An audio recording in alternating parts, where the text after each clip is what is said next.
Mais cette MIBJ du côté droite, finalement, elle m'a permis aussi d'être triple champion paralympique et double champion du monde. Ça m'a aussi permis d'aller parler dans ces conférences et puis finalement d'expliquer le côté humain. Et je crois que mon objectif aussi maintenant, c'est de continuer à faire ces conférences-là pour créer finalement une sorte de réseau autour d'expériences humaines. Bienvenue dans l'entrejeu.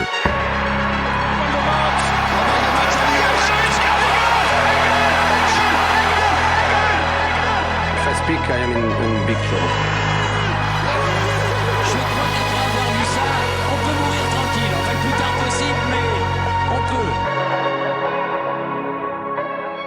Bienvenue dans notre jeu, le podcast qui explore le sport à travers ses coulisses, ses histoires et ce qu'il nous apprend sur nous-mêmes. Pour ce 6e épisode, j'ai eu le plaisir de recevoir un champion de ski, triple champion paralympique, champion du monde à plusieurs reprises, Théo Gmür, avec qui on a eu un échange passionnant sur sa vie d'athlète, son parcours de vie semé d'embûches dans lequel il a beaucoup puisé pour arriver au sommet du ski paramondial, de sa casquette de conférencier qui lui permet d'aspirer au travers de son vécu des différences entre le ski para et le ski valide et de bien d'autres sujets. Si le podcast te plaît, n'hésite pas à mettre 5 étoiles si tu l'écoutes sur Spotify, à t'abonner et à suivre le podcast sur les différentes plateformes. Merci de soutenir le projet et je te souhaite sans plus attendre une excellente écoute. Bon épisode. Théo, bienvenue dans notre jeu. Merci beaucoup d'être là aujourd'hui. Comment tu vas ? Merci bien, merci pour l'invitation. Ça va plutôt bien. C'est vrai qu'on est dans une phase un peu plus calme pour un skieur actuellement. Et puis ça repartira à partir du mois d'août, nouveau sur les skis. C'est un plaisir de te recevoir aujourd'hui pour cet épisode. Je me réjouis beaucoup.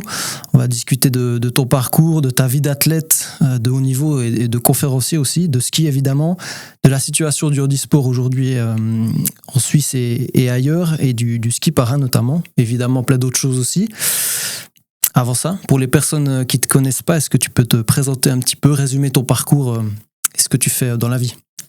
Alors, je m'appelle Théo Gmür, j'ai 28 ans, je suis originaire du Valais, Valaisan pure souche, et puis actuellement, je fais du ski paralympique. Là, je vais débuter ma 16e saison dans le circuit de la Coupe du Monde paralympique. Donc, ça fait déjà quelques années que je suis là, je suis gentiment un routinier. Et c'est vrai que, ça a été un long chemin pour arriver à ces 3 titres, je dirais, mon plus grand succès jusqu'à maintenant, les 3 titres de champion paralympique du côté de Pyeongchang en 2018. Et puis à côté de ma vie de sportif, j'ai aussi une vie professionnelle pour justement avoir cette balance entre le sport et le travail. Actuellement, je suis du côté de Lausanne, je travaille pour le comité olympique. Et c'est vrai que c'est très intéressant d'avoir ces deux balances et j'espère qu'on va pouvoir aussi en parler dans ce podcast. Bien sûr, on va discuter de tout ça en détail plus tard. Actuellement, du coup, tu l'as dit, on est dans l'entre-saison. Tu sors aussi d'une saison, d'une demi-saison presque et d'une période avant ça compliquée, marquée notamment par des blessures. Est-ce que tu peux nous en dire plus un peu sur cette période compliquée que tu vas de vivre ?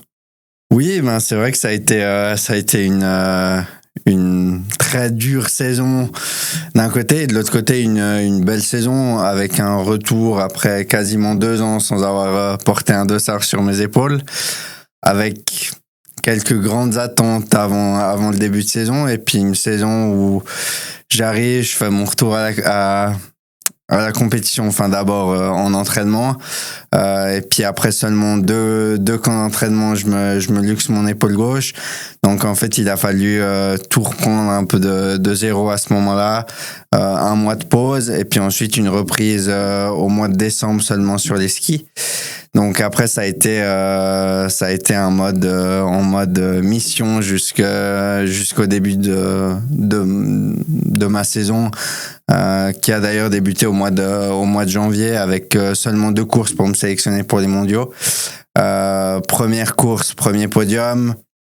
Et puis ensuite des mondiaux du côté de Maribor où on a eu beaucoup de peine en tant qu'athlète à prendre part à ces courses dû au manque de neige et aussi un manque, je dirais, de collaboration, de communication avec la FIS.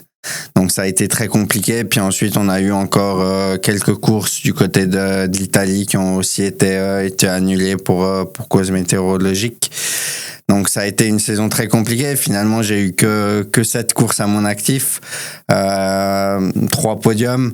Mais c'est vrai que pour un retour à la compétition, j'aurais espéré plus de courses parce que on le sait, en tant qu'athlète, on a besoin aussi au bout d'un moment c'est clair qu'on a besoin de ce côté entraînement qui est primordial. Mais moi, je suis dans un mode où j'ai eu besoin de motiver, d'être motivé par la compétition.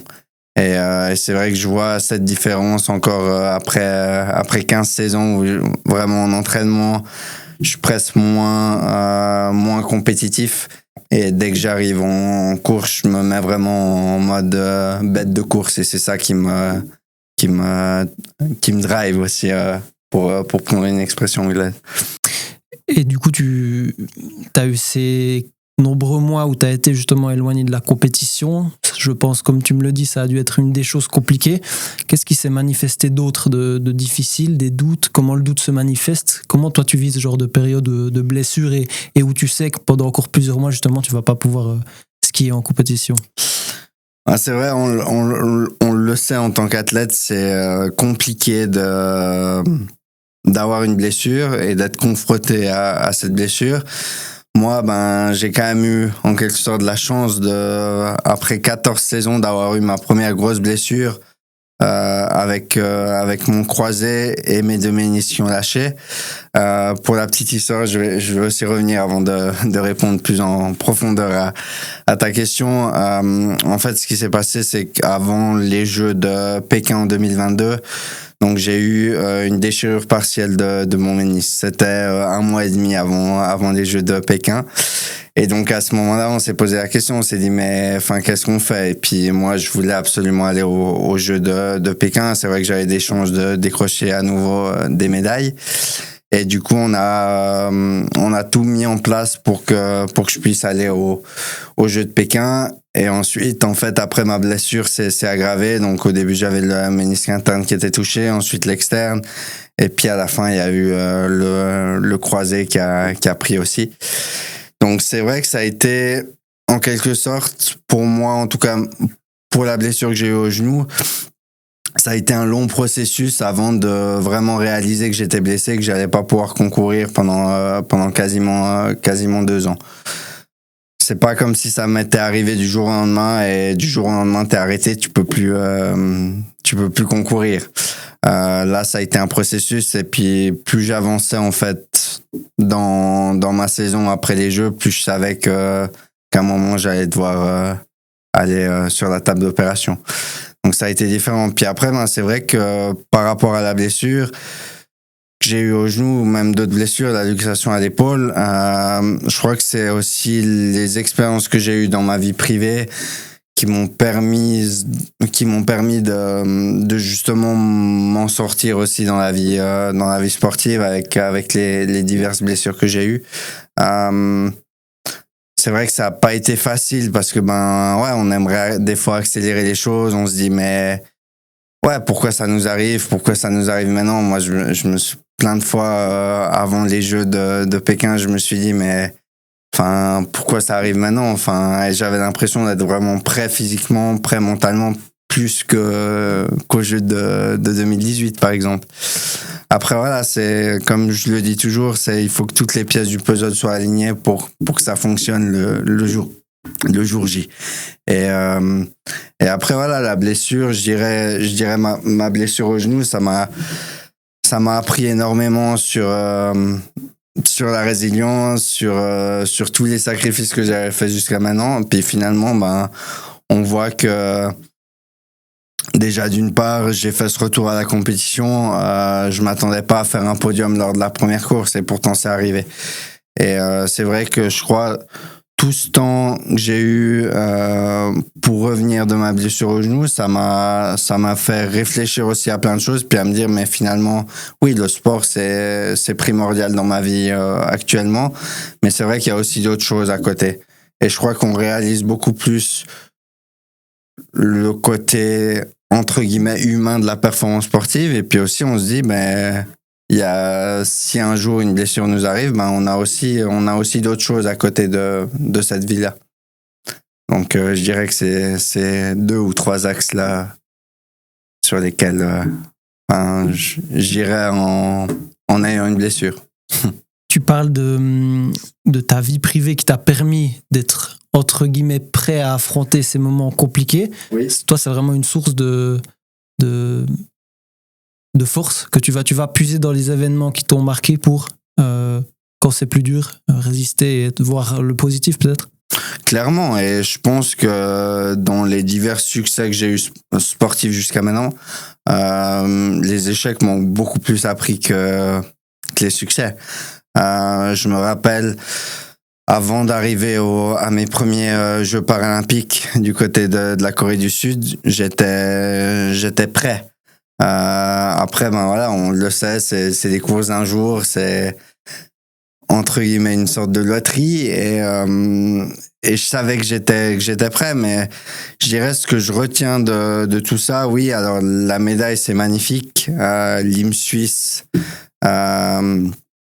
qui est diffusé dans le monde entier, où on me voit chanter l'hymne suisse avec la médaille, ma première médaille paralympique autour du cou. C'est des moments qui sont exceptionnels, mais ce que je retiens là-dedans, c'est vraiment tout le chemin pour arriver à ça, finalement, tout le processus pour arriver à ces médailles-là.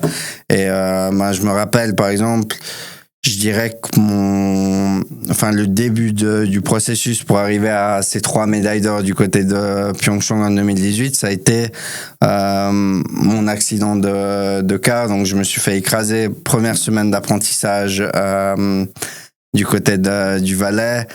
Vendredi soir, je rentre à la gare de Sion pour prendre le bus, pour rentrer chez moi. Il y a un autre car qui arrive à côté. En fait, je me fais happer mes deux jambes par le car postal. Et là, s'ensuit des longs mois du côté de la sous-vation, de la rééducation, etc. Au début, on savait même pas si j'allais pouvoir remarcher un jour. J'avais plus du tout de sensation dans mes jambes. Donc, je dirais, finalement, c'est tout ce processus-là. C'est tout ce qui nous arrive, tous ces combats. Moi, je les vois aussi comme des missions et des challenges. Ça me permet ensuite d'être tellement sûr de ce que je fais et tellement prêt mentalement.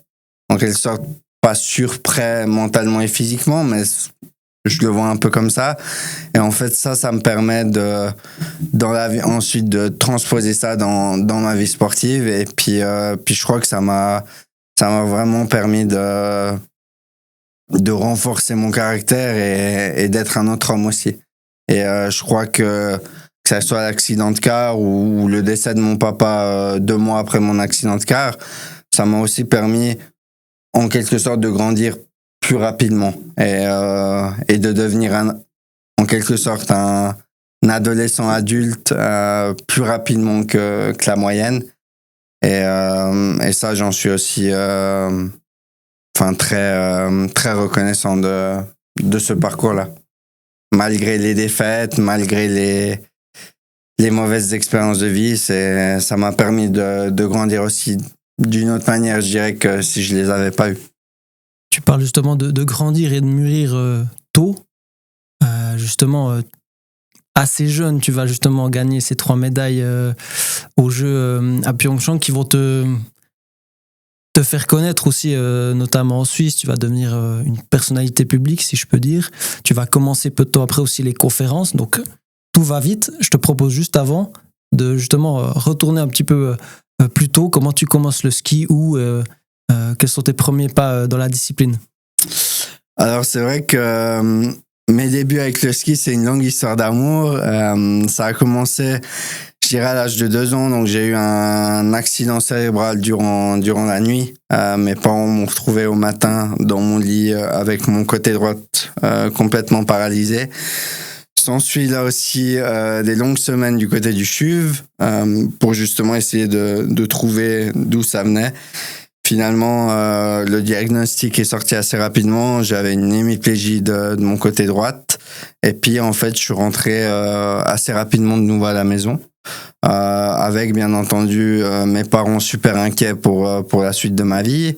Et aussi, je dirais que ce qui a été un déclic là-dedans, c'est le fait que mes parents voient cet incident durant la nuit comme une forme de motivation. Par exemple, les divers sports que j'ai pu faire durant mon enfance, mon adolescence, mes parents ont toujours essayé de me mettre avec des personnes valides. Donc, par exemple, j'ai fait du foot, du hockey, de l'athlétisme. J'étais toujours dans les équipes valides. Et ça, je crois que finalement, ça a aussi été une force pour moi, dans le sens où je me disais, mais en fait, t'es pas assez rapide, t'es pas assez fort physiquement, tu vas beaucoup plus lent que les autres. Et c'est vrai que, ouais, pour moi, ça a toujours été une forme de motivation aussi là-dedans.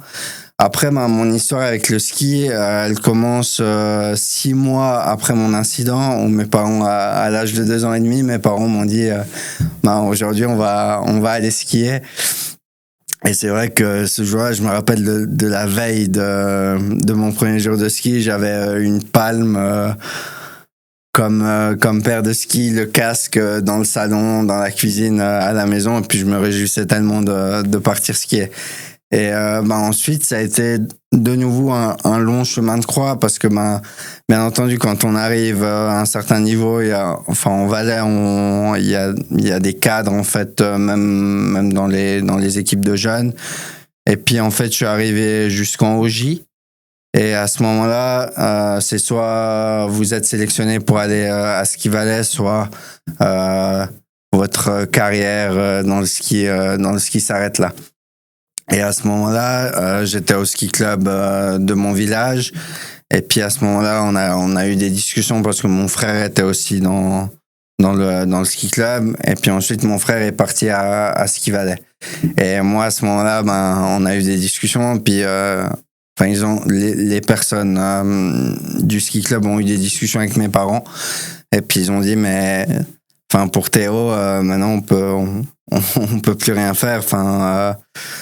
On est très reconnaissant de l'avoir avec nous, qu'il puisse s'entraîner avec les jeunes du ski club, mais la différence de niveau était trop grande au bout d'un moment.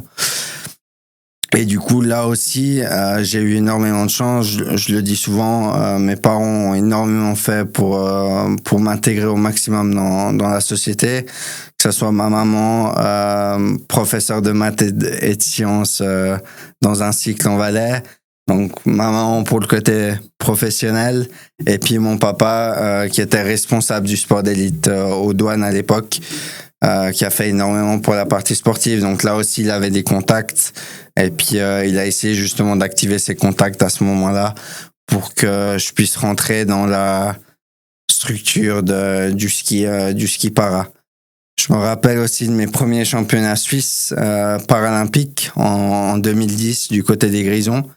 Et là, ça a aussi été une forme de déclic dans ma tête, où je me suis dit, finalement, ce rêve que tu avais avec ton frère, je me rappelle aussi d'un moment anecdotique où on organisait avec mon frère des courses olympiques. On avait un grand pré devant la maison, et chaque hiver, on se mettait dans ce pré. Puis on faisait des courses entre guillemets olympiques, on faisait un classement sur une feuille de papier. Ensuite, on chantait l'hymne suisse sur les tables de jardin qui étaient restées dehors l'hiver pour absolument tout le voisinage. Et c'est vrai que pour moi, ça a été aussi à ce moment-là le début d'un rêve. Un rêve qui était olympique. Et bien entendu, avec mon handicap, je savais, au bout d'un moment, j'ai aussi réalisé que jamais j'allais pouvoir arriver à ce rêve olympique. Par contre, il y avait le rêve paralympique. Et le rêve paralympique, il a aussi débuté en 2010 lors de ses premiers championnats suisses, du côté des Grisons, où justement, je me rappelle, j'avais fait un podium du côté des Grisons. Et à ce moment-là, l'équipe aussi a pris contact avec mes parents en disant, on aimerait bien l'avoir dans l'équipe. Après, là aussi, on réalise peut-être pas dans le ski paralympique, c'est exactement comme chez les valides. Donc au début, on débute avec des championnats suisses, des courses régionales. Ensuite, après avoir atteint un certain niveau, on rentre dans les courses FIS. Ensuite, il y a les Coupes d'Europe et les courses Coupe du Monde à la fin, qui est un peu le Graal pour un skieur qui soit valide ou qui soit pas. Et puis après, ça a été des longues années aussi à essayer de se battre justement dans les courses FIS pour descendre mes points et ensuite arriver à monter les échelons, que ce soit en Coupe d'Europe ou après aussi en Coupe du Monde.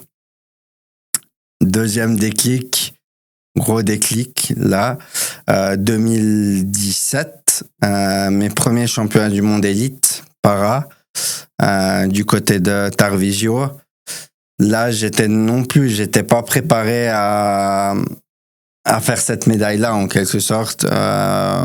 Une médaille d'argent, vice-champion du monde, une année avant les Jeux de Corée. Ça a aussi été un énorme déclic parce que finalement, de 2010 à 2017, il y a eu de nouveau un long chemin de croix où il faut se battre, où je me rappelle au début, je me prenais 28 secondes sur les premiers, sur des courses d'une minute. Et là, tu te remets vraiment en question aussi. Tu te dis, mais qu'est-ce que je fais là, quoi, tout simplement.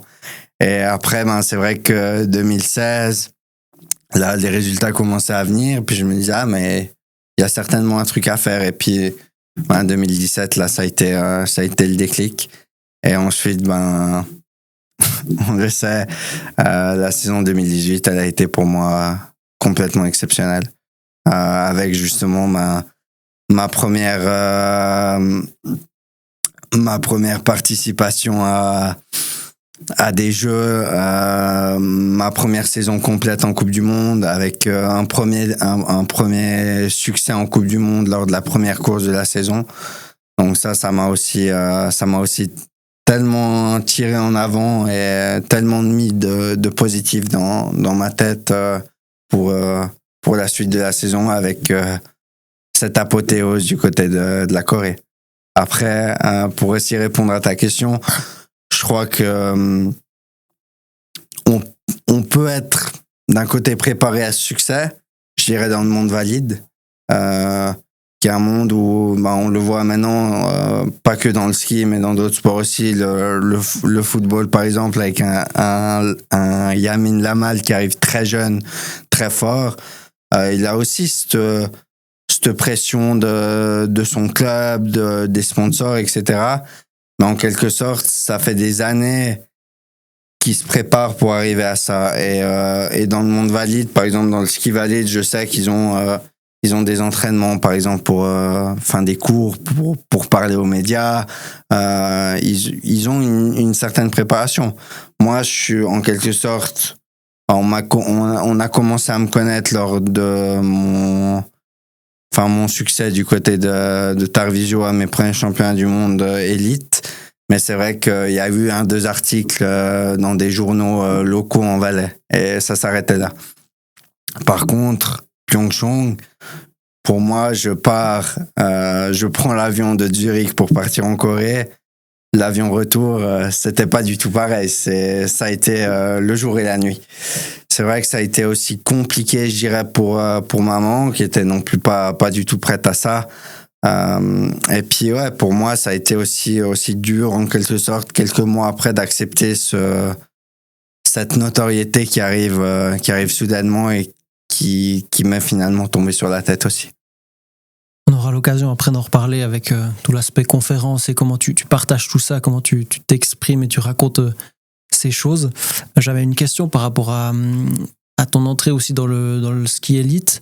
T'as parlé du fait que tes parents t'ont toujours encouragé à faire du sport avec les valides, etc. Comment ça a influencé le fait que t'aies pas de frein à te dire ok, je peux être sportif d'élite? Je dirais que ça n'a pas été tout à fait le cas pour ma maman. Ma maman a mis énormément de freins en disant le ski, c'est pas un travail, tu vas pas faire ça comme travail. Et du coup, maman m'a aussi énormément poussé lors de mon apprentissage d'employé de commerce que j'ai fait dans une cave en Valais à ce moment-là, c'est vrai que ça a été aussi la question de se dire ouais, mais je vais pas gagner ma vie grâce au ski, ça c'est clair. Et je dirais que ma maman a aussi réalisé en 2017, lors de mon succès à mes premiers championnats du monde, à ce moment-là, elle a aussi réalisé qu'il y avait peut-être une ouverture et que au final, je prenais tellement de plaisir dans mon sport qu'il fallait me laisser en quelque sorte un peu plus de liberté pour mon sport. 2016 aussi, donc je fais mon apprentissage de 2011 à 2014. Là aussi, ça a été dur de concilier les deux, je dirais. Après, il y a eu mon entrée du côté de l'école, la haute école fédérale de Macolin. Et là, ça a aussi été pour moi une opportunité en or. J'ai été le premier athlète paralympique à être admis à la haute école fédérale de Macolin avec l'obtention d'un bachelor en sciences du sport. Et là, à ce moment-là, je dirais que ça a aussi été une opportunité magnifique, tout d'abord de montrer mon sport aux yeux de la Suisse, aussi dans ce cadre magnifique qu'est Macolin avec toutes les infrastructures qu'on connaît. Puis ça m'a, justement, pour rebondir aussi sur le fait des infrastructures, ça m'a justement permis d'avoir une préparation vraiment optimale pour ma saison. Pour moi, je me rappelle encore des moments où je disais là, t'as vraiment une préparation optimale comme un valide. Parce que dans le monde para, maintenant, c'est vrai que ça a beaucoup évolué. Mais au début, par exemple, on n'avait pas de physio lors des camps d'entraînement. On devait faire nous-mêmes nos skis. Jusqu'au niveau, je me rappelle, les premières Coupes d'Europe que j'ai faites, je devais faire mes skis moi. Après, dans le monde valide, encore aujourd'hui, il y a certains athlètes qui le font aussi.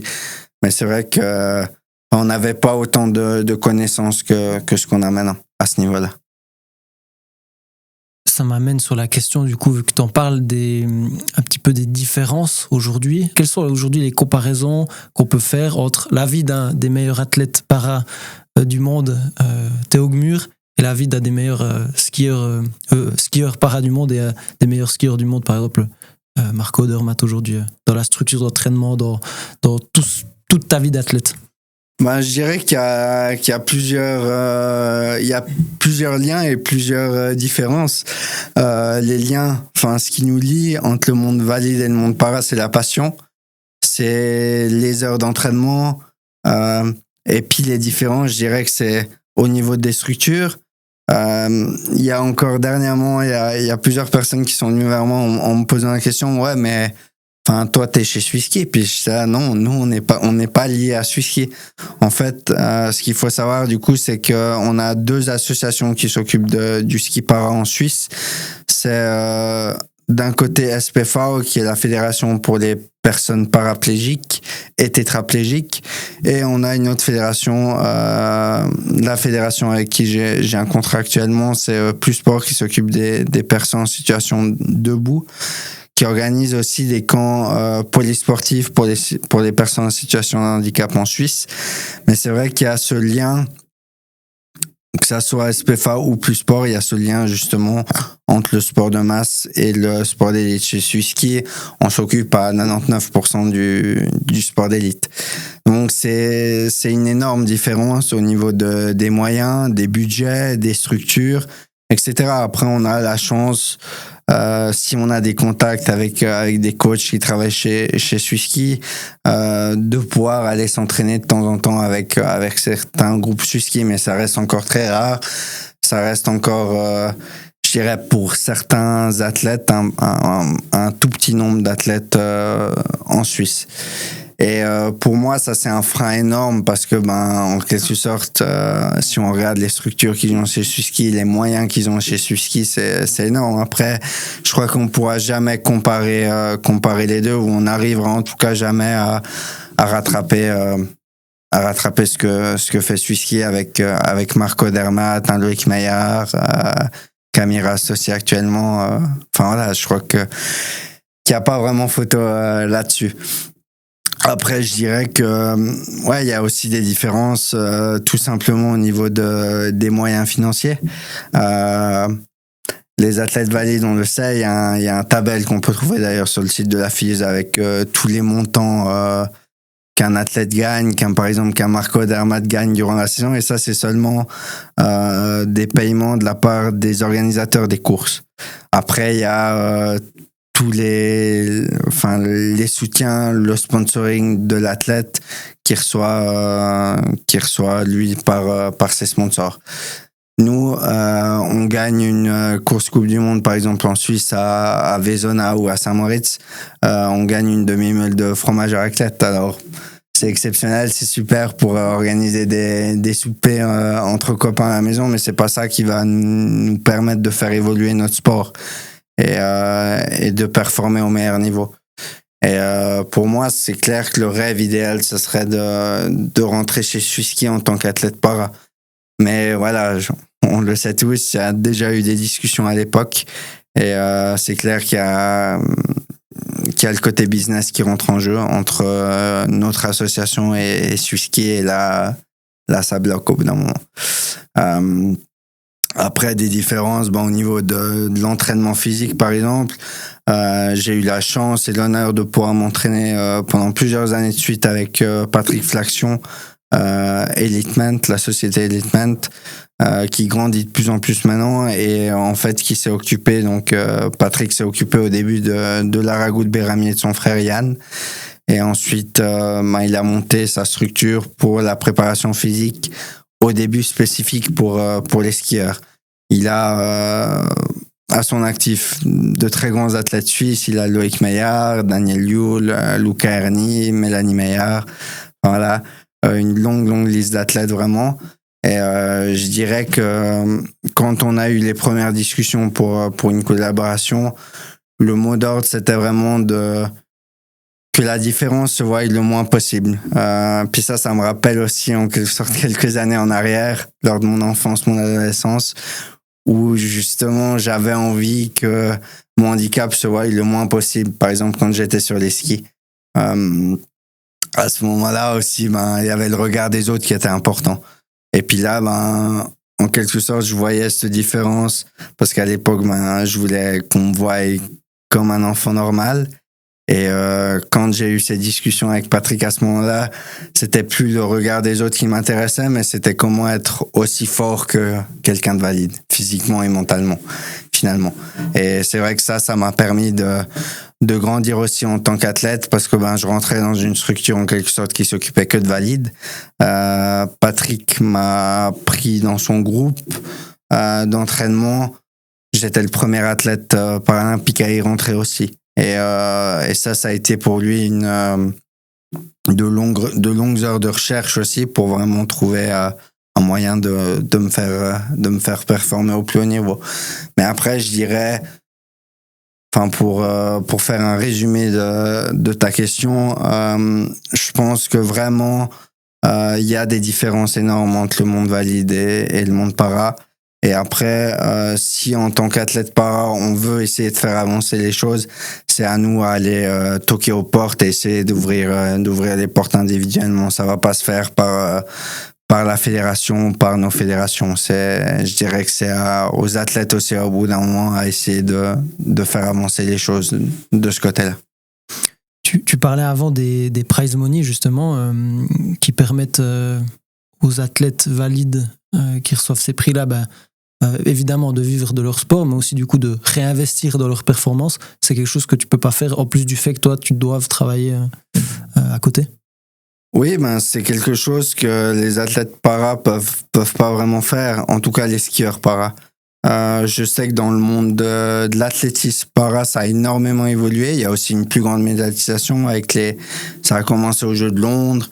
Et puis on a vu aussi l'été dernier avec les Jeux de Paris, c'était vraiment exceptionnel ce qui s'est passé du côté du Stade de France. D'ailleurs, j'ai eu la chance d'y être aussi. Mais c'est vrai que dans le ski para, c'est très compliqué. Je vais le dire aussi en toute transparence. Pour mes 3 médailles d'or du côté de Pyeongchang, j'ai reçu de ma fédération 8 000 francs. Si on regarde les tabelles suisses olympiques, j'aurais dû en toucher 120 000. Donc ça, bien entendu, que ça me permet pas de me faire évoluer en tant qu'athlète et de faire évoluer mon sport aussi d'une manière ou d'une autre. Donc, bien entendu que la plupart des athlètes para travaillent, étudient à côté. Moi, c'est mon cas depuis 1 année et demie maintenant. J'ai la chance vraiment et l'honneur de travailler pour le comité international olympique du côté de Lausanne ici, dans le département santé, médicale et scientifique. Et puis je m'occupe justement de supporter l'équipe avec d'un côté la santé mentale et de l'autre côté la protection des athlètes contre le harcèlement et les abus dans le sport. Donc pour moi, en quelque sorte, ça me permet de financer une toute petite partie de ma saison. Et puis, à l'autre côté aussi qui est intéressant, c'est cette balance entre le sport et mon travail, finalement. Ça me fait vraiment un très bon équilibre de vie. Et justement, tu as du coup du temps en moins pour te préparer au mieux pour tes performances. Mais d'un autre côté, est-ce que tu y vois ou qu'est-ce que tu retires de positif du fait de travailler en plus au CIO ? Qu'est-ce que ça t'apporte ? Ça m'apporte d'un côté ce côté humain aussi. Je dis pas qu'on ne l'a pas dans le sport, mais c'est vrai que dans le ski, on passe des mois et des mois où on est une petite dizaine de personnes, où on est tout le temps ensemble finalement. Et ce côté humain, ce côté connexion aussi. Et puis pour moi, ce côté un peu pied sur terre, ça me fait énormément de bien aussi, parce qu'on est dans un cercle quand même très fermé, un circuit très fermé, et c'est vrai que ça parle très très souvent beaucoup de ski, mais peu d'autres choses. Et pour moi aussi, une part importante là-dedans, c'est l'après-carrière en quelque sorte. C'est clair que maintenant, je suis quand même plus proche de la fin de ma carrière. J'espère que ça va durer le plus longtemps possible, mais c'est vrai que je suis plus proche de la fin de carrière que du début. Et pour moi, le déclic, quand j'ai eu ma blessure au genou, je me suis dit, là maintenant, c'est le moment de regarder aussi et d'activer ton réseau pour justement voir aussi l'après-carrière et comment ça se passe. Et pour moi, je voulais jamais avoir ce côté où je suis à 100% dans le sport pendant 10, 15, 18 ans. Et du jour au lendemain, j'arrête mon sport. Et c'est un peu le néant. Et ça, je voulais en aucun cas avoir à faire face à cette situation-là, finalement. Donc pour moi, c'est clair que de petit à petit, mettre un pied dans le monde professionnel avant d'arrêter totalement ma carrière, pour moi, c'est une chance unique aussi de pouvoir le faire. Maintenant, après, voilà, c'est clair que c'est une énorme organisation, c'est des gros programmes. J'ai peu de temps pour me mettre sur un transat et puis profiter du soleil, même si j'aime bien le faire en été. Mais c'est vrai que, voilà, c'est la vie aussi que j'ai choisie. Et c'est ce qui me motive aussi à me réveiller chaque matin et puis à me dire, mais finalement, t'as pas une vie comme les autres et t'es un petit privilégié de la vie. Tu parles d'organisation, pour qu'on comprenne un petit peu quel est ton quotidien entre justement les différentes phases. Il y a la phase Coupe du Monde, compétition, il y a la phase entre saisons où c'est un peu différent, la phase peut-être blessure qui est encore différente. À quoi ressemblent tes semaines durant ces différentes périodes ? C'est vrai que c'est une grosse semaine. Là, je travaille actuellement entre 60 et 80% du côté du comité international olympique. Durant l'entre-saison, on est en Durant juin. l'entre-saison, on est en juin exactement. C'est vrai que là, par exemple, pour prendre la saison dernière, j'ai participé à ma dernière course le samedi. Ensuite, j'avais encore les championnats suisses après sur un week-end. Mais j'ai fini les championnats suisses et moins de 2 semaines plus tard, j'étais de retour ici à Lausanne pour travailler. Donc ça s'enchaîne rapidement. Et puis là, cette année, je vais justement stopper la partie travail à partir du 31 août pour me concentrer pleinement pour la grosse saison paralympique qui arrive. Après, c'est vrai qu'il y a justement ce côté organisationnel. Donc Je travaille à 80%. À côté, je dois mettre 1 à 2 entraînements physiques par jour actuellement, plus des podcasts, des interviews, etc. Enfin, les rendez-vous, les contreparties avec les sponsors aussi. Donc, ouais, c'est une sacrée vie, c'est une vie active, mais c'est une vie que j'apprécie beaucoup. Et pendant la Coupe du Monde, comment ça se passe au niveau logistique, déplacement, à quoi ressemblent tes semaines en période Coupe du Monde? Ben, c'est vrai que pour moi, je dirais pas que c'est que cette période-là est un peu plus calme, mais c'est vrai que j'ai l'impression que le temps passe aussi un peu plus lentement, dans le sens où alors c'est clair que les réveils sont assez tôt pour monter skier sur les glaciers ou autres, mais je dirais que je prends tout autant de plaisir dans cette partie-là, dans cette période-là, avec des réveils matinaux, très matinaux. Ensuite, on skie pendant 2-3 heures, on fait notre entraînement, puis on redescend. Et l'après-midi, après, on a toute la partie soins, donc physio, massage, analyse vidéo aussi, qui est de plus en plus important dans le ski para aussi. Et puis après, ouais, souper, repos, et le lendemain, c'est reparti avec le grand sourire sur les skis. Donc ça s'enchaîne. On a souvent des blocs de 1 semaine, 2-3 jours à la maison, et après on repart à nouveau sur les skis jusqu'au mois de, je dirais, novembre. Ouais, mi-novembre, où après, là, on rentre sur la partie compétition avec un cycle, je dirais, où il y a beaucoup moins d'entraînement sur les skis. C'est vraiment du maintien, qui soit physique ou technique au niveau de la partie pure ski. Après, ben voilà, c'est clair qu'on a à chaque fois des périodes différentes. Ben, la période, par exemple, de avril à juillet, début août, là, c'est vraiment principalement que du physique. Puis ensuite, on remet les skis gentiment, petit à petit, pour être vraiment prêt pour le début de saison, début décembre. Après, pour les déplacements, etc., c'est clair qu'on essaye quand même de rester en Suisse. Zermatt, ça se fait, début de la préparation. Là, cette année, on aura une chance unique d'aller quelques semaines du côté du Chili, à Valle Nevado, qui est un endroit très réputé pour le ski. Il y a beaucoup d'équipes valides qui sont allées là-bas, les Suisses aussi, l'année dernière, par exemple,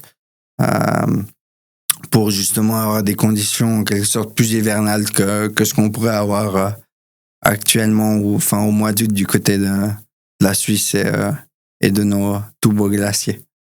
Par rapport à la prépa physique, tu en as parlé. Ça, c'est une question qui m'a toujours intéressé dans le ski. Comment se mesurent les détails que permettent la prépa physique une fois sur les skis? Quelles sont les petites choses que tu te dis, ah ça, je sens que là, je suis vraiment fit, j'ai bien taffé cet été, je me sens bien pour ces petites choses-là, ou au contraire, j'aurais dû plus travailler cet aspect-là, je me sens un peu moins bien. Sur quel détail ça se joue, ça? Ça joue sur énormément de petits détails, et je dirais qu'avec les années, en quelque sorte, plus on avance dans le ski, plus on ressent ces choses-là, en fait.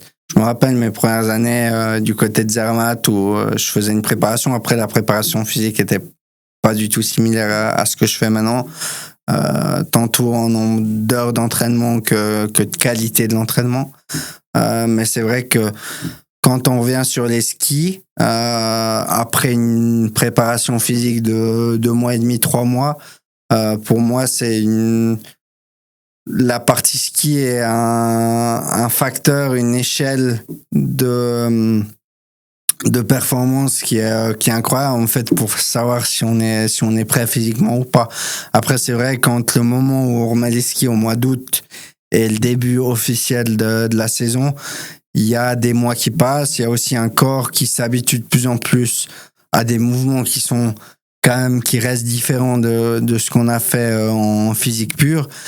Donc pour moi, il y a plusieurs différences à ce niveau-là, mais c'est vrai que, en tout cas moi, sur les dernières saisons, même sans chrono, je pouvais dire si je me sentais prêt physiquement ou pas.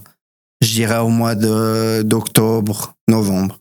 Après, c'est clair qu'à la fin, c'est le chrono qui parle, mais il y a vraiment ce côté transition sur les skis. On le parle de plus en plus dans le monde du ski. Cette partie transition entre la partie physique pure et la partie ski qui est super importante. Mais c'est vrai qu'il y a des années où je me disais mais là t'as pas assez travaillé ton renforcement musculaire par exemple ou la vitesse de pied. Et c'est des choses, une fois qu'on est arrivé à la fin de la préparation physique, on peut adapter, mais je dirais que ça évolue en tout cas pas au-dessus de 5 à 10% de la performance une fois qu'on a remis les skis. Parce que justement, il y a ce moment où il y a cette transition et le corps prend aussi du temps pour s'habituer à tout ça. Donc, ouais, c'est une très bonne question. Et après, il y a aussi la réaction de notre corps à l'altitude. Ça, c'est un point qui est aussi important. Il y a de plus en plus d'athlètes skieurs qui utilisent des entraînements en hypoxie pour justement travailler cette relation, cette histoire d'amour ou de désamour avec l'altitude. C'est clair qu'on s'entraîne à des altitudes assez élevées, surtout dans la préparation. 2500 mètres, ça peut aller jusqu'à 3000 mètres. On fait 3 heures, on descend. Moi, je me rappelle les premières années, mais encore maintenant, quand je vais à Zermatt, tout ça se fait en début de préparation. On monte sur les glaciers, on fait nos 3 heures d'entraînement, on redescend, on est KO. Et c'est clair qu'avec justement l'entraînement en hypoxie, j'ai eu la chance de pouvoir commencer ça juste avant de ma blessure au genou, donc il y a 2 ans. Commencer donc des intervalles, donc simplement au niveau endurance avec des intervalles. Et en fait, ça permet quand on est en altitude, d'être beaucoup plus serein physiquement, d'être beaucoup plus en lien finalement avec l'altitude. L'entraînement en hypoxie permet de gagner en performance. Et je me rappelle le premier cycle que j'ai fait d'entraînement en hypoxie avant d'aller sur les skis. Donc je finis mes entraînements en hypoxie. Une semaine plus tard, je monte à Zermatt pour le premier camp. Pour moi, c'était le jour et la nuit. Je respirais comme si j'étais en ville de Lausanne. Donc c'est clair qu'il y a de plus en plus de facteurs, de choses qui sont amenés pour amener à une meilleure performance. Et je crois que l'entraînement en hypoxie en fait aussi partie. Pour les athlètes, il y a maintenant aussi, je sais qu'il y a de plus en plus d'athlètes qui travaillent aussi l'entraînement en hypoxie. Donc, on est dans une salle qui est en hypoxie. Donc, par exemple, on peut monter jusqu'à, je crois, 4500 mètres d'altitude dans cette salle. Donc, par exemple, je suis à Lausanne. Je m'entraîne comme si j'étais à 4500 mètres d'altitude. Et ça permet, une fois qu'on est sur le glacier, d'être beaucoup plus habitué à cette altitude-là. Et je sais qu'actuellement, ça se fait aussi maintenant avec des entraînements de force. Donc, on prend des barres de squat et puis on fait des squats en étant à 4500 mètres. Et ça permet aussi de beaucoup mieux habituer le corps, pas que à l'endurance, à la durée de l'entraînement, mais aussi au niveau force pure. Du coup, c'est un outil au service de la performance. Toi, dans ton quotidien, qu'est-ce que tu mets d'autre en place au service de ta performance, que ce soit, je sais pas, sommeil, nutrition, santé, prépa mentale, santé mentale. Qu'est-ce que tu mets en place aujourd'hui pour performer au mieux sur les skis? C'est vrai qu'il y a pas mal de choses qui sont mises en place. Après, là, de nouveau, c'est comme tu l'as dit avant, c'est investir sur soi-même finalement. Et c'est vrai qu'il y a certains athlètes qui auront besoin d'un coach mental. Moi, par exemple, j'en ai eu un très bon il y a quelques années. Puis maintenant, si j'ai besoin, je peux retourner vers lui. Mais en fait, finalement, c'est une prise de connaissance de ce qu'on a besoin aussi avec diverses méthodes et en fait, faut aller piocher chez chaque personne ce qu'on a réellement besoin. Pour moi, par exemple, je me rappelle au début, j'avais beaucoup de peine à gérer cette pression après mes succès de Pyeongchang. Puis là, je suis allé voir mon coach mental. C'est vrai que maintenant, j'ai ces méthodes au niveau de la visualisation, etc. Alors, ça veut pas dire que je les utilise plus. D'ailleurs, je les utilise toujours. Mais le contact avec mon coach mental se fait moins parce que j'ai ces méthodes et je sais, par exemple, si un jour j'ai besoin de telle et telle méthode, je peux aller piocher. La même chose pour la nutrition sportive aussi. Moi, en plus, j'ai la maladie de Crohn, donc c'est une infection entre le grand intestin et l'intestin grêle. Et c'est une maladie chronique qui peut arriver complètement aléatoirement. Il faut quand même que je fasse attention à ce que je mange. Et en plus, on le sait, dans la vie de sportif, la nutrition est aussi primordiale. Donc là, je fais aussi attention. Je dirais qu'il y a diverses phases aussi. Par exemple, quand on est dans les hôtels, c'est souvent de la nourriture pas 100% naturelle. Enfin, il y a beaucoup de sauces, il y a beaucoup de produits rajoutés dedans. Et ça, ouais, ça peut avoir pour moi un petit impact sur la performance. Après, il y a aussi le fait de ces différences d'horaire, de réveil, par exemple, où des fois, on se réveille à 5 heures, des fois, le lendemain à 7 heures. Enfin, c'est toute une adaptation à mettre en place. Pour moi, tantôt au niveau du coaching mental, de la santé mentale, mais aussi, de la nutrition sportive, et puis, bien entendu, de l'entraînement physique aussi. Et au niveau du sommeil, ça c'est un thème qui me passionne pas mal, le sommeil. Comment tu dors? Alors, c'est vrai que je dors pas aussi bien qu'à 21 ans. À 21 ans, je dormais comme un bébé.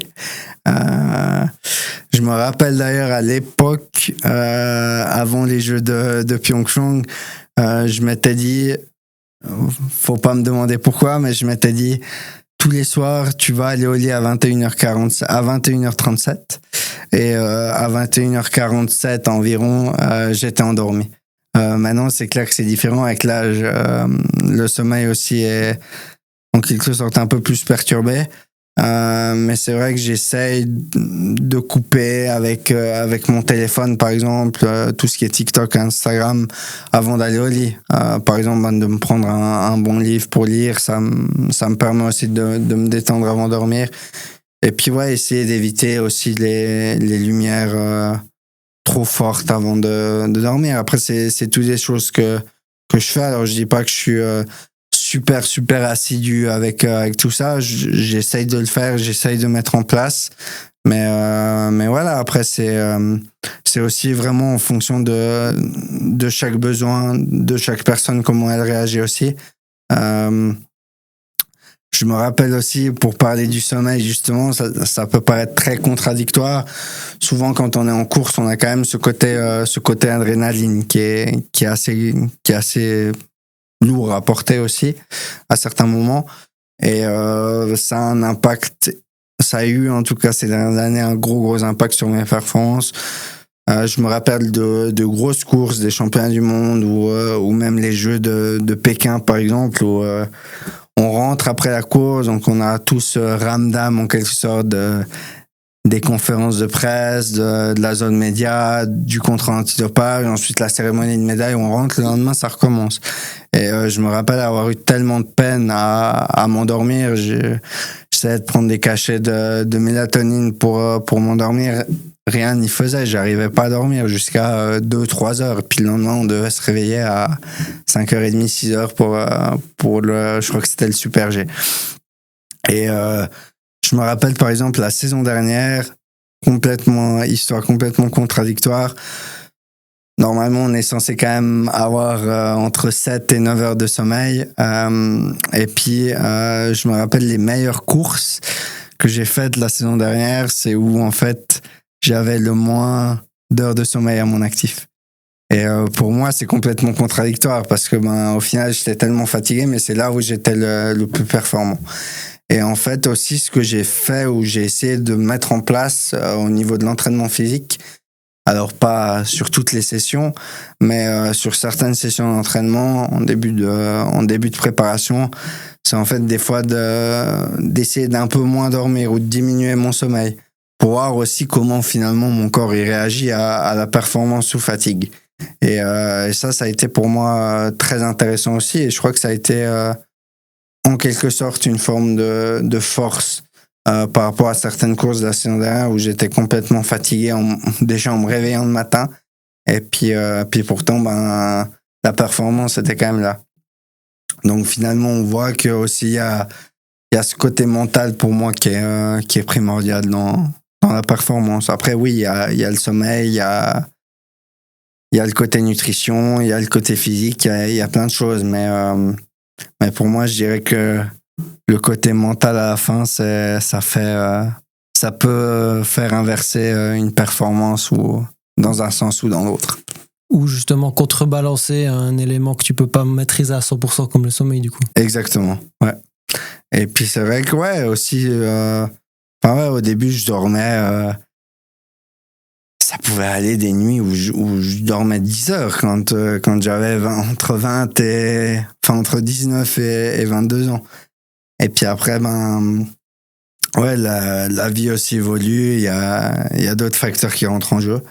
Et on dort moins, mais pour moi, là, c'est clair que j'essaye de faire attention. Puis là, on va aussi arriver sur une grosse phase maintenant avec toute la longue préparation avec l'arrivée au mois de mars pour les Jeux de Milan-Cortina. Et puis c'est vrai que il faudra aussi faire attention à ces points-là. Après, je dirais Milan-Cortina, on a aussi l'avantage de ne pas avoir de décalage horaire comme on a eu sur les 2 précédentes éditions des Jeux paralympiques. Donc ça peut aussi être à notre avantage en tant qu'Européens. En plus, c'est vrai qu'en tant que skieur, on a aussi beaucoup de déplacements à l'étranger avec des décalages horaires. Souvent, ça peut être entre 6 et 8 heures de décalage. Et puis ensuite, on rentre et on rattaque en fait avec de nouvelles courses en Europe. Je me rappelle de la situation en 2018 où on avait les finales de Coupe du Monde du côté du Canada. Et puis 2 semaines plus tard, on partait en Corée du Sud pour les Jeux. Donc là, j'étais complètement déphasé. Et je me rappelle du moment où ma maman était venue me récupérer à l'aéroport de Zurich en rentrant du Canada. Je venais de gagner mon premier globe, mon grand globe du général de la Coupe du Monde 2017-2018. Et 2 semaines plus tard, je devais être ultra performant pour les Jeux de 2018. Et là, de nouveau, ça rejoint ce qu'on vient d'évoquer. Contradictoire, j'avais tellement peu d'heures de sommeil. Je me rappelle avoir même vu certaines fois l'entièreté des compétitions des Jeux Olympiques qui se déroulaient en Corée du Sud parce que tout simplement j'arrivais pas à dormir. J'avais tellement de pression par rapport à l'événement qui arrivait. Aussi toute la saison avec des gros déplacements Canada, dans l'Europe. On avait beaucoup voyagé aussi. Et puis je me rappelle quand ma maman m'a récupéré du côté de l'aéroport de Zurich, j'étais en pleurs, j'arrivais presque plus à marcher en sortant de l'avion pour aller vers la voiture de ma maman parce que finalement j'étais épuisé. Et pourtant 3 semaines plus tard, je fais 3 médailles d'or. Donc nouveau là pour moi il y a aussi cette balance et cette différence à la fois de pouvoir en quelque sorte comme tu l'as dit si bien avant de pouvoir contrebalancer une capacité ou une situation avec une autre. C'est hyper intéressant finalement c'est aussi je pense les athlètes de haut niveau ont ce truc de pouvoir et de devoir se refocus quand il faut sur ce qui apporte le plus, c'est-à-dire la performance. Oui, clairement. Et puis après là, on rentre aussi sur une autre discussion. pas aller non plus dans l'extrême, pas aller dans le surentraînement, qu'il soit physique ou qu'il soit en quelque sorte mental aussi. Mais après, ouais, c'est un équilibre à trouver, je dirais. C'est un équilibre. C'est clair que si on regarde par exemple actuellement le monde du ski valide, un Marco Dermatt, un Loïc Meillard, un Lucas Bratan, ils sont tous au même niveau physique, à quelques détails près. Ce qui fait la différence à la fin, c'est le mental, c'est le focus le jour J et c'est comment t'es prêt et comment aussi t'écartes certaines certains, enfin j'aimais utiliser ça, certains nuisibles de ta tête finalement. Je me rappelle aussi de situations où, par exemple, hein, j'arrive à Pyeongchang en Corée du Sud. Je me rappelle de la deuxième course, donc le Super G. Je fais une énorme faute, donc je fais un intérieur. Je me retrouve sur ma fesse gauche. Je glisse pendant 2 ou 3 secondes sur ma fesse. Donc normalement, on fait une erreur comme ça à ski, à un intérieur. Tu finis sur la fesse, tu glisses jusqu'au fond de la piste et puis c'est terminé. Et là, justement, à ce moment-là aussi, je pense que j'ai dû avoir un super pouvoir qui m'a été donné, qui m'est tombé dessus. Enfin voilà, je me suis relevé. Et puis je finis la course avec de nouveau ma deuxième médaille d'or paralympique. Et pour moi, au final, c'est vraiment cette recherche aussi d'être dans le flow finalement.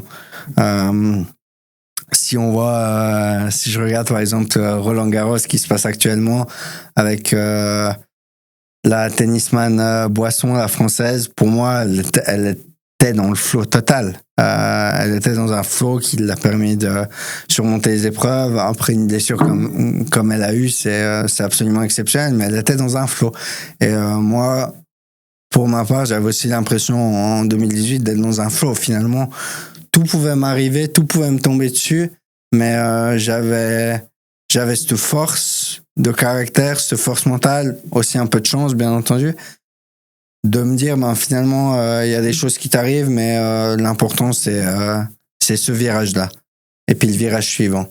Du départ jusqu'à la ligne d'arrivée. Et pour moi, ça m'a porté aussi, pas que durant la saison 2018, mais aussi sur d'autres courses. Et je crois que c'est aussi ce que recherche un athlète au quotidien. C'est d'être dans ce moment de flow, où tu as l'impression de skier un peu comme sur des nuages, où personne ne peut venir et te décrocher de ce nuage-là. Et ouais, pour moi, c'est ce qui fait aussi la beauté de ce sport. Magnifique. Tu parlais avant de la pression que tu as ressentie après les Jeux et tout ce que ça a impliqué, la médiatisation, etc. C'est aussi, si je me trompe pas, tu me corriges si c'est le cas, à cette période-là que tu as commencé ou après ça que tu as commencé à faire des conférences. Raconte-nous un peu cette période au niveau médiatisation. Qu'est-ce qui a changé? Comment tu l'as vécu? Qu'est-ce qui était compliqué? Qu'est-ce que ça t'a appris? Et après, on discutera des conférences. Super. Phase à 2 tranchants. D'un côté, le succès, c'est exceptionnel. C'est magnifique. Pour moi, c'est des moments qui vont rester à jamais marqués en moi, en ma famille aussi, ma maman, mon frère, les gens qui m'ont soutenu durant tout ce chemin, finalement. Après, c'est vrai qu'il y a eu ce premier retour de Corée, où pour moi, vraiment, quand j'ai posé les pieds à l'aéroport de Zurich, je me suis dit, avec les interviews quand t'arrives, il y a l'accueil officiel, ensuite t'as tout le monde qui veut des autographes. Nous, je devais encore rentrer en Valais avec ma maman. Et puis à ce moment-là, t'as l'impression vraiment, et ça, j'avais écouté aussi des interviews à l'époque qui disaient, mais est-ce que cette médaille olympique ou paralympique vous change la vie? Et chaque athlète qui avait répondu à ces questions avait répondu par un oui. Et en écoutant cette interview, je me suis dit, oui, mais ça va aller, ça va durer 1-2 mois, et après ça va passer, on va passer à autre chose, je vais pouvoir retrouver ma vie normale. Et finalement pas. Alors après, faut le voir aussi positivement. C'est clair que ça m'a permis d'avoir de très belles opportunités au niveau de collaboration avec des sponsors, au niveau des conférences aussi. Après, je me sentais pas du tout légitime de faire ça à l'âge de 21 ans, et pourtant, on va en revenir plus tard dans la discussion. Mais c'est vrai qu'il y a tout ce côté, je dirais, au final, on réalise on réalise pas vraiment la performance qu'on fait, mais j'ai l'impression qu'à certains moments, c'était un peu de forcer cette réalisation de la performance par divers événements, par toute la notoriété qui grandissait à ce moment-là autour de moi. Et finalement, j'étais pas du tout prêt à ça. Alors c'est soit on garde les pieds sur terre, comme me l'a dit à de très très nombreuses reprises ma maman, ou alors soit on se perd total, et puis là, ce côté notoriété prend le dessus sur la performance sportive. Et c'est vrai que pendant des mois et des mois, j'avais d'une part de la peine à réaliser ce qui s'était passé parce que ça passe à une vitesse folle. Et d'un autre côté, j'avais aussi de la peine à me motiver pour la suite finalement. Parce que je me disais, mais en une saison, ce que certains athlètes n'auront jamais fait en 15 ans de carrière, tu l'as réalisé. T'as gagné les globes du géant, le grand globe du général de la Coupe du Monde à l'âge de 21 ans, plus 3 médailles d'or au jeu, alors que c'était tes premiers JO. Difficile de faire mieux. Et difficile de faire mieux. Alors oui, il restait les championnats du monde, il me manquait en quelque sorte les titres de champion du monde à ce moment-là, donc après les Jeux. Mais c'est vrai qu'à ce moment-là, on peut se poser des questions, à se dire, mais finalement, comment normaliser cette performance-là? Et ça, pour moi, ça a été très compliqué quelques mois après les Jeux. Et aussi par rapport justement à la pression que ça allait me mettre pour la suite. Finalement, là aussi, il peut y avoir une certaine transition entre la passion de cette performance versus le fait qu'on soit poussé à le faire et que ça devienne plus une passion, mais un travail. Et ça, je le voulais pas du tout. Alors oui, à certains moments, je l'ai ressenti, où je me disais, mais finalement, c'est la routine, quoi. Tu vas au travail. Et aussi d'avoir ce mindset de se dire, mais je dois le faire.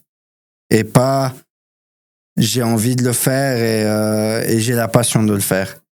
Et pour moi, ça a aussi été une forme de déclic à un moment donné, où je me suis dit, mais finalement, garde les pieds sur terre, mon petit coco.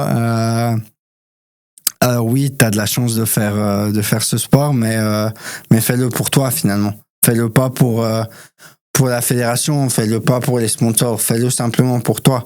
Et là actuellement, quelques années maintenant, ça fait quasiment 7 ans, plus de 7 ans, de mon premier gros succès qui a littéralement changé ma vie.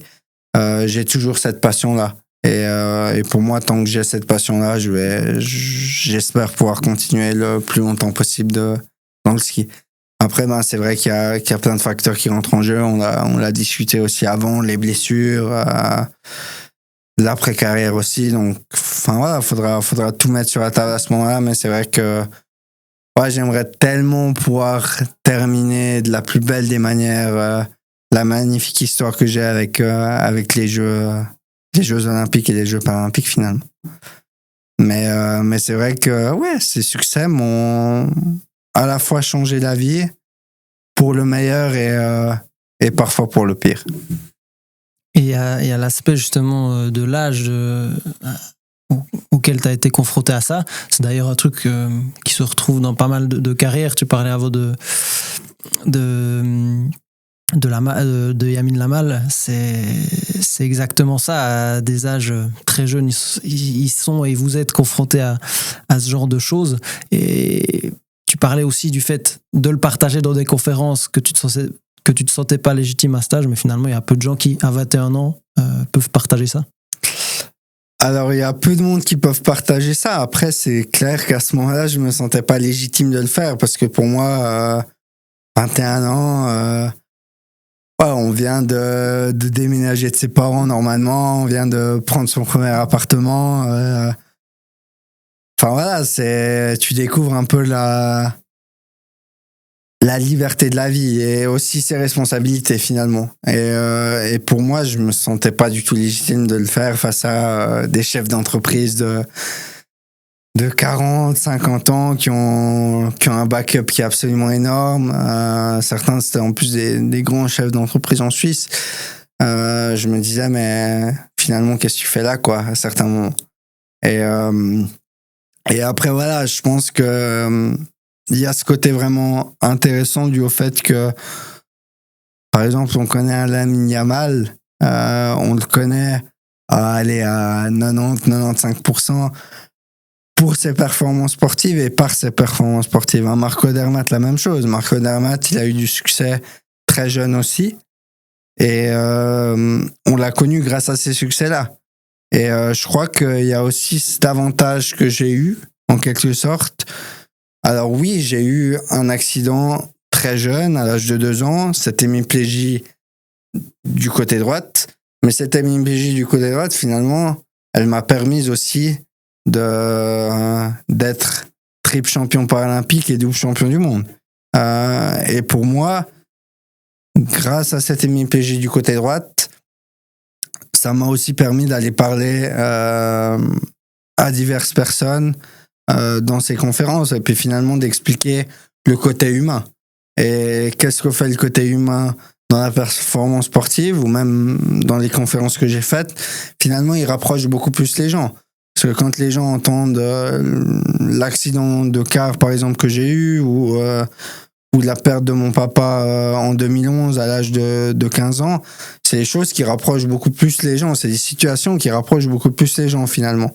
Et je crois que mon objectif aussi maintenant, c'est de continuer à faire ces conférences-là pour créer finalement une sorte de réseau autour d'expériences humaines, de parcours de vie qui parfois peuvent sortir de l'ordinaire, mais qui parfois peuvent aussi apporter une forme de réconfort à certaines personnes qui ont vécu de situations similaires. Donc pour moi, j'étais peut-être pas légitime de les faire à 21 ans, mais maintenant je me sens aussi beaucoup plus légitime par rapport à ça et ouais, je me sens aussi des fois comme une sorte d'ambassadeur pour ce côté humain là. Et pour moi, c'est vraiment super important de le faire aussi au jour d'aujourd'hui. Et c'est vrai que ça m'a permis aussi de faire de très très belles rencontres, que ce soit de jeunes enfants en situation de handicap dans des écoles, que ce soit des chefs d'entreprise, que ce soit aussi des grands-parents avec des enfants qui ont eu des difficultés au niveau scolaire, par exemple. Donc ouais, pour moi, c'est une chance unique et je crois que vraiment, il faut aussi se rendre compte de la chance qu'on a en tant que sportif. On n'est pas dans un bureau, par exemple, enfermé de 5h à 6h le soir. Pour moi, c'est aussi ça qui me permet de vivre en quelque sorte parce que j'ai pas une journée qui est la même. Je rencontre des gens exceptionnels et puis ouais, il y a ce partage justement d'expériences de vie finalement. Et pour moi, si ça peut apporter quelque chose à la société, ouais, c'est avec grand plaisir que je le fais. Et je crois, pour rebondir aussi, je crois que c'est important parce qu'on le voit, par exemple, il y a plusieurs athlètes qui font des conférences quand ils ont fini leur carrière. Mais pour moi, je crois que ce que je vis actuellement, c'est important qu'il soit partagé maintenant. J'ai pas envie de le faire après ma carrière et on le sait, après sa carrière, ça va très très vite. Où on passe très vite de la fame à plus rien du tout et à être entre guillemets seul chez soi. Donc pour moi, je crois que c'est aussi important de le faire quand on est actif, si on a l'opportunité de le faire, parce que c'est là, c'est maintenant. Et Et ouais, pour moi, c'est vraiment... J'ai réussi aussi à tourner dans ma tête ce côté non-légitimité de faire des conférences à c'est une chance, c'est une opportunité, vas-y, fonce, fais-le. C'est maintenant, c'est là. Ah, très, très intéressant. Tu disais d'ailleurs dans une interview, finalement, inspiré en tant que sportif par le succès sportif, c'est bien. Inspiré par sa personne, son vécu, son expérience, c'est mieux, c'est ce que tu fais parfaitement et c'est l'espace que j'espère laisser à mes invités dans le podcast. Donc vraiment, ça, ce que tu dis résonne beaucoup, beaucoup chez moi. J'avais une question, tu parlais, tu as utilisé le mot ambassadeur. Est-ce que tu ressens une forme de responsabilité quand tu t'exprimes? Je dirais que je l'ai ressenti quand j'avais autour des 20, 21 ans. Où là, vraiment, j'ai ressenti ce fait d'avoir un devoir par rapport aux personnes, par exemple, en situation de handicap en Suisse. Mais pas que. Et je crois que je me vois maintenant sous la forme d'un ambassadeur malgré moi, finalement. Et des fois, ça peut être lourd à porter, c'est clair, parce qu'on sent ce poids, cette responsabilité. Et puis d'un autre côté, je me dis, mais finalement, chaque personne que tu rencontres, il a un parcours de vie qui est totalement différent du tien. Mais finalement, il y a ce partage qui est intéressant. Et de pouvoir, par exemple, je sais pas, entre guillemets, sauver la vie de quelqu'un ou lui changer sa façon de voir la vie ou de penser sa vie. Pour moi, si je peux le faire via ce que j'ai vécu, pour moi, c'est une chance unique. Les médailles d'or paralympiques, oui, c'est un moment qui a jamais marqué en moi. C'est magnifique. Il y a des matins où je me réveillais après les Jeux de Pyeongchang, je regardais ma médaille, je me disais waouh, c'est exceptionnel. Mais finalement, je me rendais pas compte de tout ce que cette médaille, ces 3 médailles, allaient m'apporter. Et finalement, oui, c'est derrière, il y a toute la legacy du mouvement olympique, du mouvement paralympique, mais je crois que ça va beaucoup plus loin que ça finalement. Et ce mouvement olympique, il rejoint aussi le mouvement humain. Et pour moi, c'est ça qui rapproche justement la société, le monde dans lequel on vit actuellement. Tu as parlé des chefs d'entreprise, des enfants. Finalement, il y a d'autres groupes de personnes auxquels tu t'adresses. C'est assez large, je pense. C'est très très large.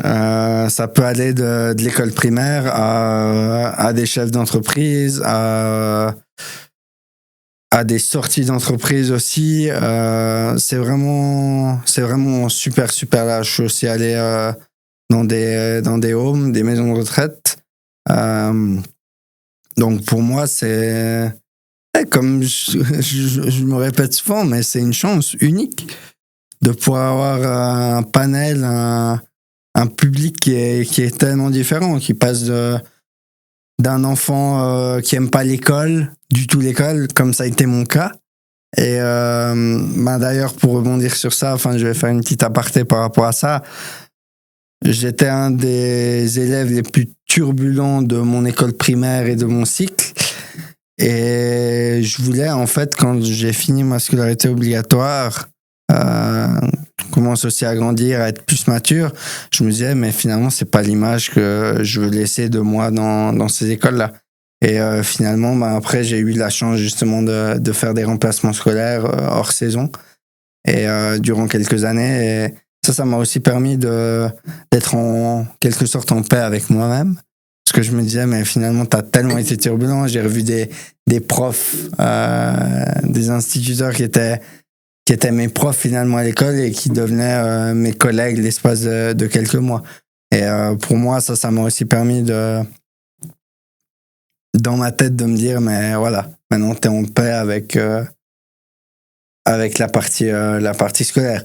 Et du coup, pour rebondir sur les conférences, le public, je dirais que j'ai pas vraiment de public cible. Ça peut être des chefs d'entreprise, ça peut être des collaborateurs, ça peut être aussi par exemple des workshops sur sur les clés du succès, sur la résilience. Et puis là, actuellement, on est aussi en train de monter justement plusieurs conférences avec une assurance suisse pour justement parler de l'assurance vie, par exemple, qui est importante. Moi, à l'époque, mes parents n'avaient pas contracté d'assurance vie et j'ai eu cet accident qui m'a arrivé à l'âge de 2 ans. Donc ça touche aussi les parents d'enfants en situation de handicap ou avec d'autres grandes problématiques. Et puis ça peut aussi être, par exemple, j'ai aussi fait dernièrement une conférence au Salon de l'Immobilier, où là justement j'ai parlé de l'accessibilité de l'immobilier pour les personnes en situation de handicap. Donc finalement, on voit aussi que ça rejoint de plus en plus le côté humain et qu'on s'écarte un peu de la performance sportive, même s'il y aura toujours des liens entre les deux. Magnifique. Vraiment, vraiment cool. C'est passionnant. On pourra encore en discuter à un bon moment, je pense, de tout cet aspect conférence et partage. Malheureusement, le temps file vite. Et je te propose de gentiment clore avant de passer au chapitre de fin avec les questions un peu plus courtes. Du coup, sur tes 29 ans, je te souhaite bien sûr encore plusieurs années de ski. Mais par la suite, tu en as parlé avant, l'après-carrière, etc. Est-ce que tu as déjà une idée? Comment tu vois la suite de ta carrière, ensuite l'après-carrière, et qu'est-ce que tu vas y faire? Tu as parlé de continuer les conférences notamment, quoi d'autre? C'est vrai qu'actuellement, ce travail que j'ai la chance de faire du côté du Comité international olympique, il me plaît énormément. Je trouve aussi intéressant, j'ai eu la chance de partir en mission lors des Jeux Olympiques de Paris l'été dernier. Et pour moi, ça a été une chance finalement de se rendre compte aussi de l'autre côté de la barrière. J'ai participé à 2 Jeux paralympiques jusqu'à maintenant en tant qu'athlète et un en tant que collaborateur du CIO finalement. Et pour moi, ça a été une chance aussi de voir l'autre côté, de pouvoir apporter cette petite touche en tant qu'athlète, mais pas en tant qu'athlète qui participe, mais en tant qu'athlète qui veut aussi faire avancer les choses du côté tantôt de la santé mentale que de la protection des athlètes pour le harcèlement et les abus. Et je crois qu'on a de plus en plus... le département grandit énormément. D'ailleurs, j'ai vu une énorme différence entre l'année passée et cette année. Mais c'est vrai que pour moi, c'est une chance unique aussi de pouvoir faire bouger les choses de ce côté-là. Et ça, bien sûr, ça comprend aussi la thématique de l'inclusion qui m'a énormément apporté aussi. Donc, je dirais de pouvoir garder un pied aussi dans le Comité international olympique avec les diverses thématiques que je viens d'évoquer. Pour moi, c'est primordial aussi pour mon après-carrière. Et après, on verra où le vent me mène. Mais je dirais que, de toute façon, d'une manière ou d'une autre, garder le pied ancré dans le monde du sport. Magnifique. En tout cas, c'est tout ce qu'on te souhaite aussi, c'est de trouver la bonne voie qui te permette de continuer à faire ce que tu fais et à partager ton vécu et ton expérience. Avant de conclure, je te propose les questions de fin, un petit peu plus courtes, un petit peu plus simples, ou celles que j'ai pas pu caser dans la discussion. Tout d'abord, si les gens ne devaient retenir qu'une chose de notre discussion pour toi, qu'est-ce que tu aimerais que ce soit? Je dirais que chaque personne est différente, chaque personne réagit d'une façon différente, mais ce qui change dans la perception des personnes, des gens dans la société, c'est comment on rebondit face aux événements. Et je crois que la plus belle manière de se montrer à soi-même qu'on peut se dépasser, c'est justement d'essayer de changer les choses à son échelle, de sa façon et de la plus belle des manières finalement. On a parlé de pas mal d'aspects de l'athlète, de la vie d'athlète. Quelle serait à toi ta définition personnelle d'un athlète de haut niveau? Ma définition d'un athlète de haut niveau, c'est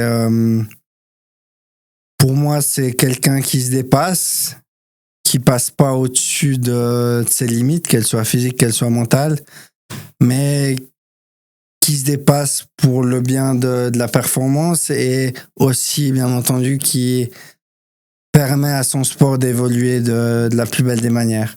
Pour moi, ça, être athlète sportif d'élite, ça s'arrête pas que au fait de s'entraîner tant d'heures par jour, d'être bon dans son domaine.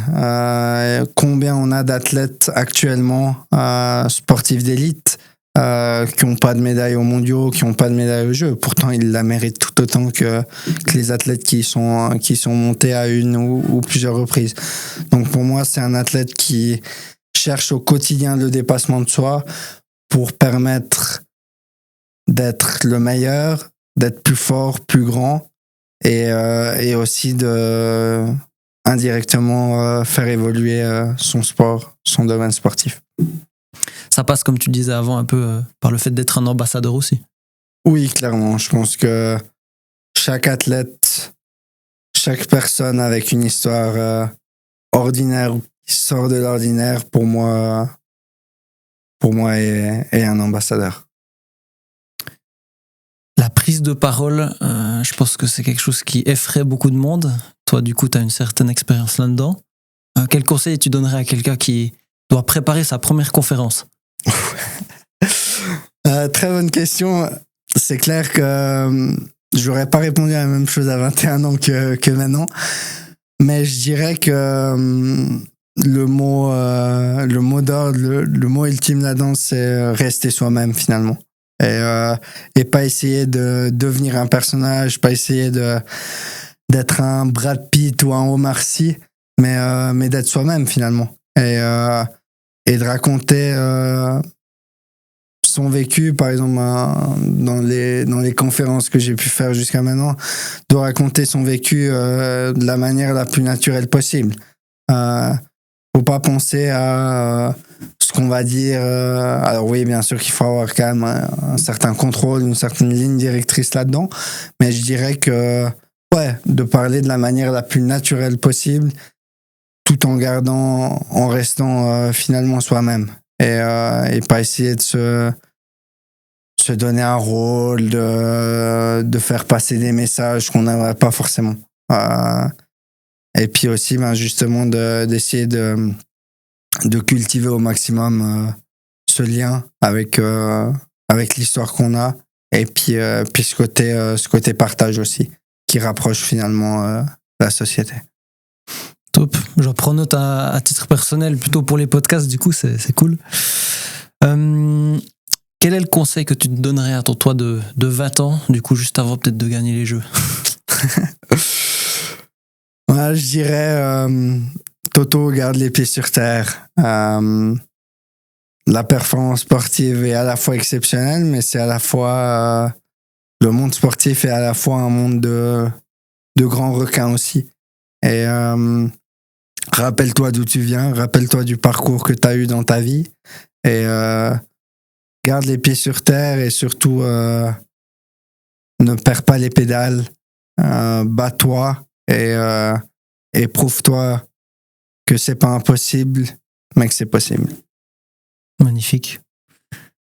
S'il y avait qu'un seul endroit où tu pouvais, où tu osais ou pouvais encore skier, s'il y en avait un, où c'est que tu irais?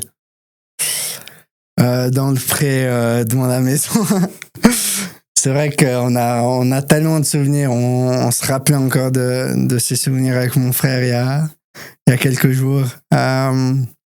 Je disais, mais c'était quand même cool ces moments. Il y avait aussi nos cousins qui venaient justement devant ce pré. On faisait pas que des courses olympiques. Quand il y avait les cousins, on faisait un saut, on faisait du saut à ski aussi. Enfin, on a eu fait plusieurs disciplines, mais pour moi, ça a été des souvenirs uniques. Le pré, il est peut-être un peu petit. On peut plus piqueter les bâtons de ski comme on le faisait à l'époque pour faire les portes. Mais pour moi, ça serait un rappel de ces souvenirs tellement inoubliables qu'on a avec mon frère et mes cousins. Il y a pire. Quelle est ta philosophie de vie dans les grandes lignes, on va dire? Comment tu vis? Alors, ça peut paraître un peu gnangnan, mais je crois que ou trop poétique. Mais je crois que c'est vraiment le fait de se battre finalement. On a la chance d'être en vie, on a la chance d'être en Suisse aussi.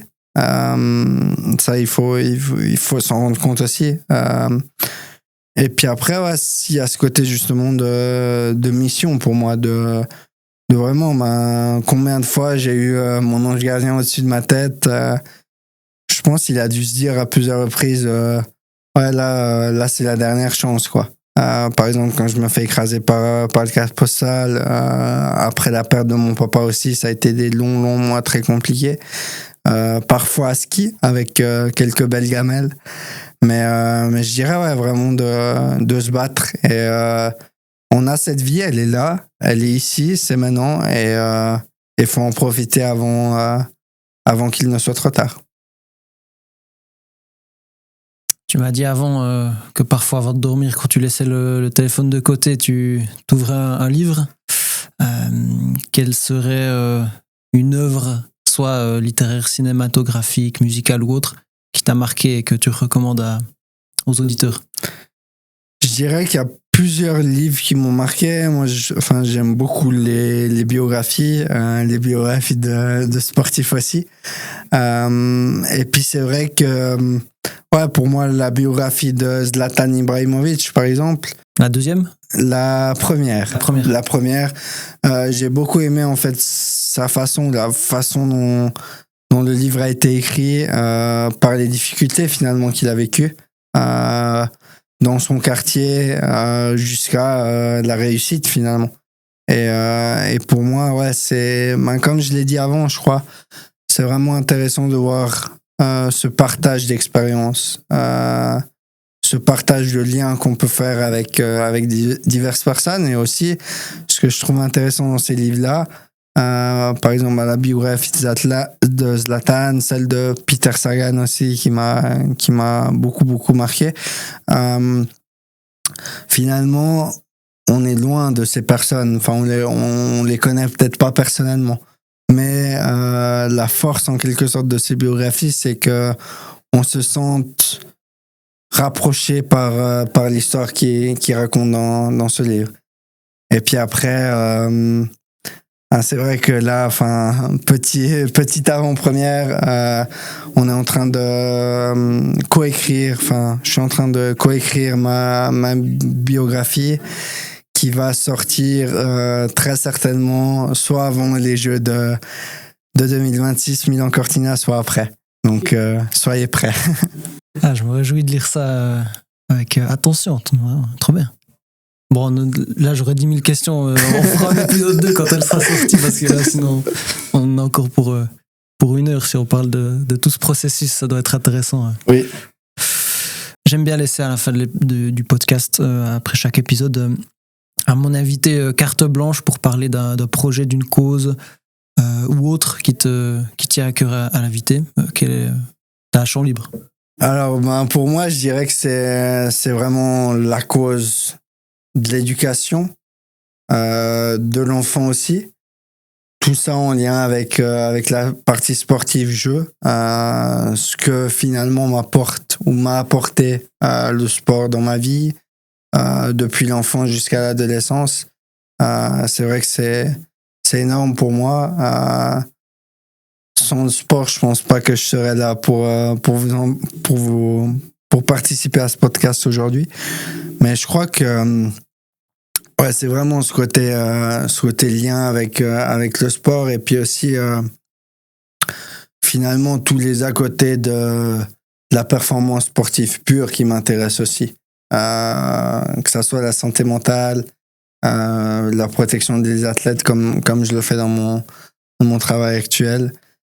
C'est vrai que pour moi, c'est une chance aussi, et finalement, c'est ce qui amène aussi à la beauté du sport, de la société. Donc, pour moi, c'est 2 ou 3 causes que je soutiens vraiment et pour lesquelles je suis aussi en quelque sorte fier d'être indirectement ambassadeur de ces causes-là.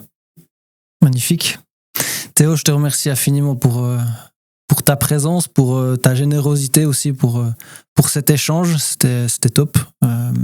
J'espère que ça aura plu à nos auditeurs. Je te souhaite tout de bon pour la suite, pour ta prépa, pour la prochaine saison, avec notamment les Jeux.